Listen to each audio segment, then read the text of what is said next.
साथियों, न्यून प्रणाम, राम राम, जय श्री कृष्णा और सभी को सादर प्रणाम।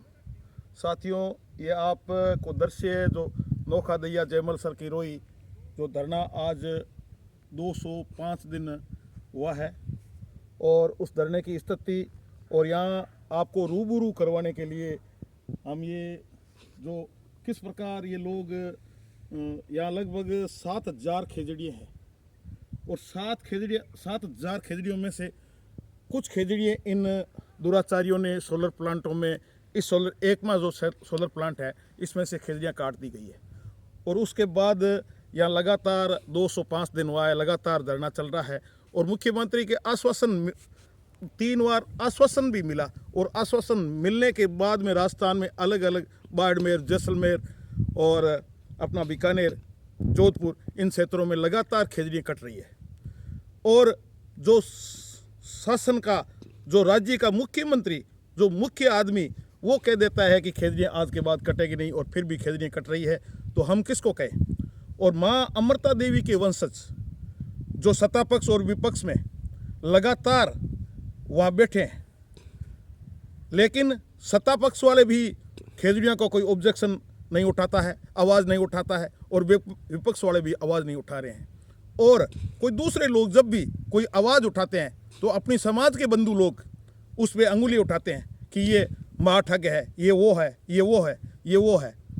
तो मैं ये कहना चाहता हूँ कि इस राजस्थान में इन 4-5 जिलों में ये आवाज़ जो पर्यावरण को लेकर इतनी बड़ी जो खेजड़ियों इस प्रकृति को जो विनाश हो रहा है, इस प्रकृति को बचाने के लिए शुद्ध हवा, शुद्ध पानी, शुद्ध भोजन, किसान, गरीब, मजदूर और जो नीचे तबके के लोग हैं, गरीब, उन लोगों को अगर ये चीज़ अगर नहीं मिलेगी तो सरकारों से क्या मिलेगा। शिक्षा ये नहीं दे पा रहे हैं, शुद्ध हवा, शुद्ध पानी, शुद्ध भोजन ये नहीं दे रहे हैं, तो क्या मिलेगा। और मैं ये कहना चाहता हूँ कि कल श्री रविंद्र सिंह भाटी जो शिव से विधानसभा क्षेत्र से आते हैं और उन्होंने गोचर, ओरण और इन खेजड़ियों की आवाज़ उठाई और मैं तो उनके माता पिता को भी धन्यवाद देना चाहता हूं कि ऐसे वीर सपूत है। और उससे पहले हनुमान जी बेनीवाल साहब ने भी कई बार संसद में आवाज़ उठाई इन खेजड़ियों की और वो लोग, उनके ज़मीर आज जिंदा है।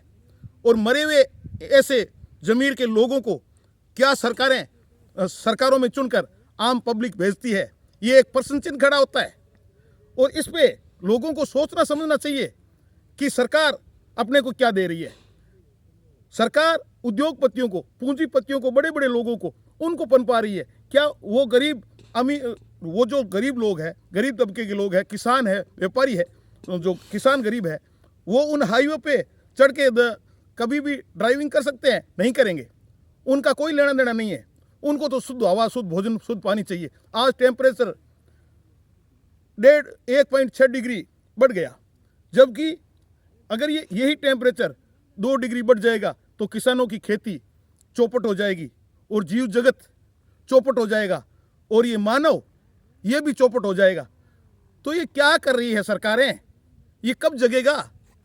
मेरे राजस्थान के वासियों, ये 2 लाल जो वीर, कर्मठ, साहसी, मैं इनको जो शब्द कहूँ वो कम है। ये शब्द ये लोग जगाने के लिए तैयार बैठे हैं और इन्होंने आवाज़ उठाई और मैं तो इनको कहता हूँ। और इन्होंने यहाँ तक कह दिया कि ये सरकार आज जो निकम्मी सरकार बैठी है, इस सरकार का मात्र 5 साल थे, 5 साल में से 1 साल निकल गया है और 4 साल इनके पास शेष रहे हैं। 4 सालों में से अगर कुछ न कुछ कर लें, अन्यथा अगर इन्होंने नहीं किया तो इसका परिणाम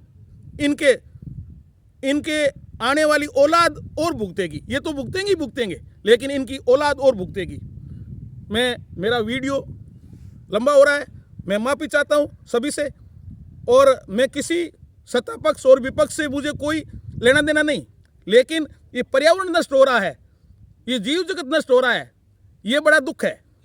और ये सरकारों से मैं खुलेआम चेतावनी दे देना चाहता हूँ कि ये जो आधार स्तंभ है, जो ये नोखा दैया का जो धरना चल रहा है 205 दिनों से, ये आधार स्तंभ है और ये राजस्थान को पूरे को जगाएगा।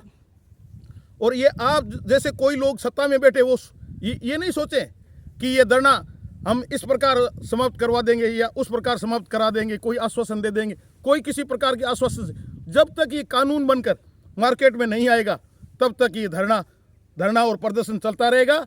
और आगे मैं तो ये कहता हूँ कि जिला मुख्यालय पे धरना लगेगा, ब्लॉक लेवल पे धरना लगेगा और गांव तक ग्राम इकाई तक धरना लगाएंगे और पर्यावरण प्रेमियों को जगाएंगे।